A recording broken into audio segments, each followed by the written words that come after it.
ખુશીનો માહોલ છે અને અમરેલી જિલ્લામાં પણ ખુશીનો માહોલ છે। આજથી 20 વર્ષ પહેલાં એની સેવા અને રાજકારણમાં જે આગળ પગલું દેપાવ્યું એમાં એને પ્રમોશન અત્યારે મળ્યું છે। એમાં પહેલાં શરૂઆતમાં તો એ ગામના સરપંચ હતા, ત્યાર પછી પ્રમુખ થયા, ત્યાર પછી ધારાસભ્ય થયા અને અત્યારે મંત્રીમાં સ્થાન મળ્યું છે। ધારાસભ્ય સંકળાણો અને એને મંત્રી પદ આપ્યું ભૂપેન્દ્ર દાદાની સરકારે તે મેં ખૂબ અભિનંદન આપ્યો હતો મોદી સાહેબને, ભૂપેન્દ્ર પટેલ ખૂબ પ્રગતિ કરે, ખૂબ લોકોનો વિકાસ કરે એવી હું આશા રાખું છું। પોરબંદરમાં આઝાદી પછી પહેલી વખત આપણી પાસે કેન્દ્રીય મંત્રી હતા અને હવે સાથે સાથે રાજ્ય મંત્રીમંડળમાં પણ અર્જુનભાઈને જે સમાવેશ થયો છે એને લીધે પોરબંદર ઘણું બધું વિકસિત થઈ ગયું છે। પણ હવે ખૂબ જ ઝડપથી હું માનું છું કે આવતા દિવસોમાં પોરબંદરના વિકાસના કામો છે ઝડપથી પૂર્ણ થઈ જશે અને પોરબંદર સરસ રીતે વિકસિત પણ થશે। પણ સધાયા છે દાદાની નવી ટીમમાં જ્ઞાતિના ગણિતનું બેલેન્સ એ હાલ ગોઠવવામાં આવ્યું છે, જેમાં જો વાત કરીએ તો સીએમ સહિત 7 પાટીદાર, આ ઉપરાંત મંત્રીમંડળમાં 1 બ્રાહ્મણ અને 1 જૈનનો સમાવેશ। મંત્રીમંડળમાં ઓબીસી જ્ઞાતિનું પણ સૌથી વધુ પ્રભુત્વ જોવા મળી રહ્યું છે। પાટીદાર સમાજનું પણ પ્રભુત્વ એ બીજા ક્રમે। આ ઉપરાંત જાતિ ઉપરાંત જિલ્લાનું પણ બેલેન્સ સાચવવામાં આવ્યું છે તેવા પ્રકારનું આ મંત્રીમંડળ છે। નવા મંત્રીમંડળમાં સૌરાષ્ટ્રનું કદ વધ્યું છે। મંત્રીમંડળમાં સૌરાષ્ટ્રમાંથી 9 એમએલએનો સમાવેશ કરાયો છે। ઉત્તર ગુજરાતમાંથી 3 મંત્રીઓનો સમાવેશ થયો છે। આ ઉપરાંત દક્ષિણ ગુજરાતમાં 6 અને મધ્ય ગુજરાતમાં 5 મંત્રીઓનો સમાવેશ થયો છે। કોંગ્રેસમાંથી આવેલા 1 નેતાનો પણ સમાવેશ કરવામાં આવ્યો, અર્જુન મોઢવાડિયા, કે જેમનો પણ સમાવેશ થયો છે। કોંગ્રેસથી આવેલા 4 એમએલએ પૈકી 1 કે જેમનો સમાવેશ કર્યો છે। આ ઉપરાંત કેબિનેટમાં 1 પણ મહિલાને સ્થાન નથી મળ્યું। 26 સભ્યોના મંત્રીમંડળમાં 3 મહિલાઓનો સમાવેશ છે, પરંતુ કેબિનેટમાં 1 પણ મહિલા નથી। કોંગ્રેસમાંથી આવેલા 1 નેતાનો સમાવેશ થયો છે। કોંગ્રેસમાંથી આવેલા 4 માંથી 1નો સમાવેશ કરવામાં આવ્યો છે। નવા મંત્રીમંડળમાં જાતિ અને જિલ્લાના સમીકરણો સાધવાનો પ્રયાસ થયો, જેમાં દાદાની નવી ટીમમાં જ્ઞાતિ ગણિતનું જે બેલેન્સની જો વાત કરવામાં આવે તો 7 પાટીદાર, 8 ઓબીસી, 4 એસટી અને 3 એસસીનો સમાવેશ કરાયો છે।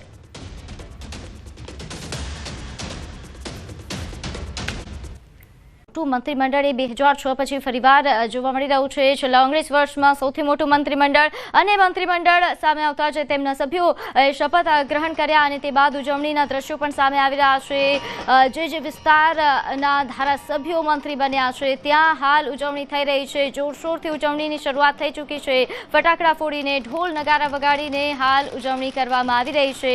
દાદાની નવી ટીમમાં જે તમામ 25 સભ્યો કે તેમને શપથ લીધા બાદ ઉજવણી શરૂ થઈ છે। સુરતના દ્રશ્યો આપ જોઈ રહ્યા છો કે જ્યાં ફટાકડા ફોડીને હાલ ઉજવણી કરવામાં આવી રહી છે। ભાજપના કાર્યકર્તાઓ ઢોલ નગારા સાથે નાચીને તેઓ ઉજવણી કરી રહ્યા છે। આ ઉપરાંત અરવલ્લીથી પણ દ્રશ્યો સામે આવી રહ્યા છે કે જ્યાં પણ ખૂબ જ ઉત્સાહ સાથે કાર્યકર્તાઓ ઉજવણી કરી રહ્યા છે। ઢોલ નગારા સાથે તેઓ નાચીને પોતાની ખુશી વ્યક્ત કરી રહ્યા છે। એ તમામ વિસ્તારો જ્યાંના ધારાસભ્ય મંત્રી બન્યા છે ત્યાં ઉજવણીના દ્રશ્યો સામે આવી રહ્યા છે।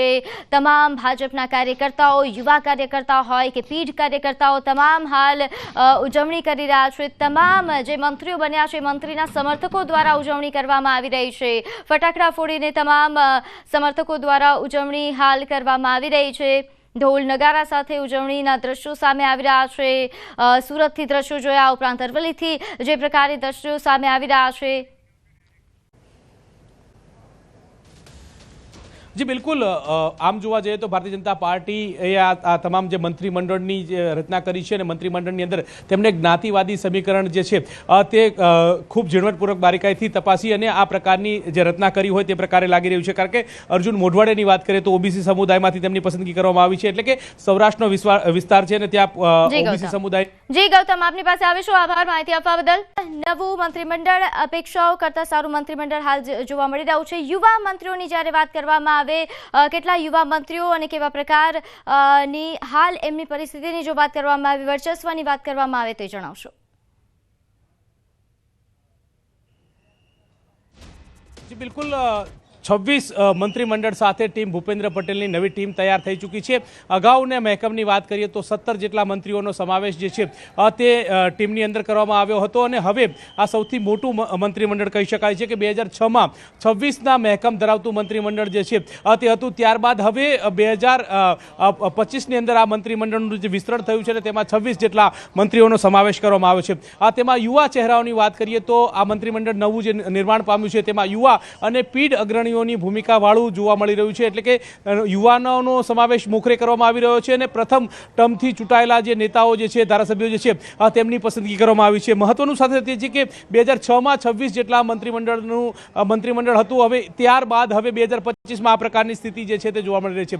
જે અંતર્ગતની વાત કરીએ તો રીવાબા જાડેજા જે છે તે સૌથી યુવાન વયના ધારાસભ્ય જે છે તે મંત્રી બન્યા છે. 34 વર્ષની ઉંમર તેમની છે અને સૌથી નાની ઉંમરના મંત્રી તરીકે રીવાબા જે છે ત્યાં પસંદગી પામ્યા છે. તે અંતર્ગતની વાત કરીએ તો કૌશિક વેકરિયા પણ 39 વર્ષની ઉંમરના બીજા યુવા મંત્રી તરીકેનો સમાવેશ કરવામાં આવ્યો છે. આ ઉપરાંત નાયબ મુખ્યમંત્રી તરીકે હર્ષ સંઘવીને વિશેષ જવાબદારી સોંપવામાં આવી છે અને તેમની ઉંમર પણ 40 વર્ષ છે. એ જ રીતે પ્રવીણ માળીની વાત કરીએ તો તેઓ પણ 40 વર્ષની ઉંમરના છે, જ્યારે સ્વરૂપજી ઠાકોરની 43 વર્ષની ઉંમર છે.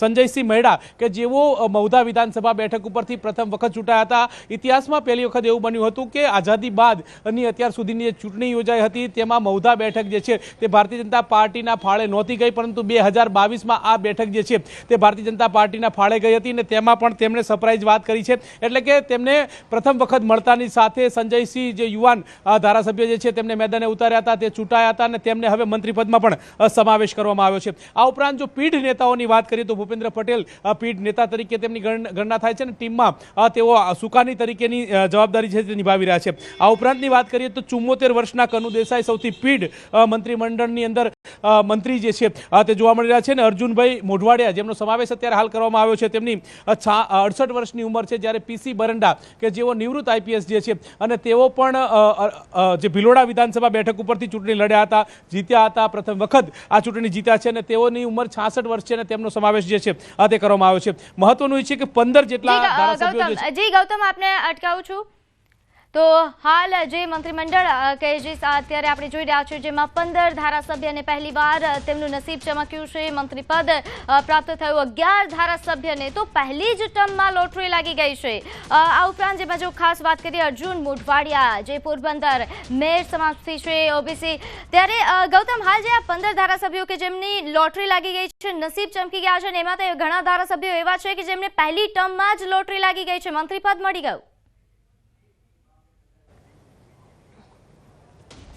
જે બિલકુલ કોંગ્રેસમાંથી આવેલા કેટલાક નેતાઓ જે એટલે કે આ બીજી 2022ની ચૂંટણી યોજાઈ હતી અને ત્યારબાદ જે લોકસભાની ચૂંટણી 2024માં આવી ત્યારે 5 જેટલા ધારાસભ્યો જે છે કોંગ્રેસમાંથી ભારતીય જનતા પાર્ટીમાં આવ્યા હતા અને તેમાંથી અનેક લોકોને લોટરી લાગશે આ પ્રકારની વાત હતી. પરંતુ તમામ બાબતો વચ્ચે પૂર્ણ વિરામ લાગી ચૂક્યું છે અને તેમાં અર્જુન મોઢવાડિયા જે પોરબંદરના ધારાસભ્ય છે 1 લાખ વોટથી તેઓ જીત્યા હતા, ઓબીસી સમુદાયમાંથી આવે છે અને પહેલીવાર તેઓ મંત્રી તરીકે બિરાજમાન થયા છે. આ ઉપરાંત કાંતિ અમૃતિયાની વાત કરીએ તો જે પ્રકારે જે મોરબી બ્રિજ કોલેપ્સ થયો હતો તેમાં સારી એવી કામગીરી કરી હતી અને ત્યારબાદ તેમને જે છે તે તક મળી હતી અને આ કડવા પાટીદાર સમુદાયમાંથી આવે છે અને કાંતિ અમૃતિયાને પણ પહેલી વખત મંત્રીપદ જે છે તે પ્રાપ્ત થઈ રહ્યું છે. એ જ રીતે વાત કરીએ સંજયસિંહ મહેડાની તો મહુધા વિધાનસભા બેઠક એવી છે કે જે આઝાદીથી લઈને અત્યાર સુધી ભારતીય જનતા પાર્ટીના ફાળે નહોતી ગઈ. પ્રથમ વખત ભારતીય જનતા પાર્ટીએ આ બેઠક જીતી છે, મધ્ય ગુજરાતની આ બેઠક છે અને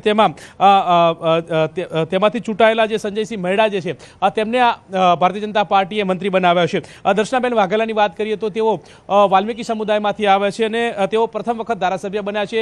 અસારવા અમદાવાદની એસસી બેઠક છે અને તેમાંથી તેઓ ચૂંટાયા હતા અને તેમને પહેલી વખત બન્યા બાદ તેમને પ્રધાનમંત્રી પદ જે છે તે પ્રાપ્ત થઈ રહ્યું છે. એટલે કે પ્રદ્યુમન વાજાની વાત કરીએ તો કોડીનારના એસસી બેઠક ઉપરથી તેઓ ચૂંટાયા હતા અને પહેલી વખત ચૂંટાયા અને તેમને મંત્રીમંડળની અંદર સમાવેશ કરવામાં આવ્યો છે. એ રીતે તિકમ છાંગા જે છે તે અંજારના ધારાસભ્ય છે, પહેલી વખત આ ધારાસભ્ય બન્યા અને તેમને આ સ્થાન મળ્યું છે. મહત્વની વાત સાથે છે કે સ્વરૂપજી ઠાકોર જે છે તે ક્ષત્રિય સમુદાયમાંથી આવે છે. વાવ વિધાનસભા બેઠકની પેટા ચૂંટણી યોજાઈ હતી. સૌથી પહેલા 2022માં તેમને જ્ઞાનીબેન સામે આ ચૂંટણી લડ્યા હતા, પરંતુ તે બેઠક ઉપરથી તેઓ હાર્યા હતા અને ત્યારબાદ જ્ઞાનીબેન સાંસદ બનવાના કારણે આ બેઠક જે છે તે ખાલી પડી હતી અને ખાલી પડેલી બેઠકમાં ભારતીય જનતા પાર્ટીએ ફરી એકવાર સ્વરૂપજી ઠાકોરને મેદાને ઉતાર્યા હતા અને સ્વરૂપજી ઠાકોર પેટા ચૂંટણી જીત્યા હતા. પેટા ચૂંટણી જીત્યા અને હજુ તો થોડો જ સમય થયો છે અને ત્યાં તેમને મંત્રીપદ જે છે તે મળ્યું છે. એટલે કે આ મહત્વની લોટરી લાગી શકાય તે પ્રકારની વાત છે. પ્રવીણ માળી જે છે તે ઓબીસી સમુદાયમાંથી જિલ્લામાંથી આવે છે. ડીસા અને યુવા ધારાસભ્ય જે છે તેમને આ મંત્રીપદની અંદર સમાવેશ થયો છે. આમ ભારતીય જનતા પાર્ટીએ યુવા ચહેરાઓને મેદાને ઉતાર્યા છે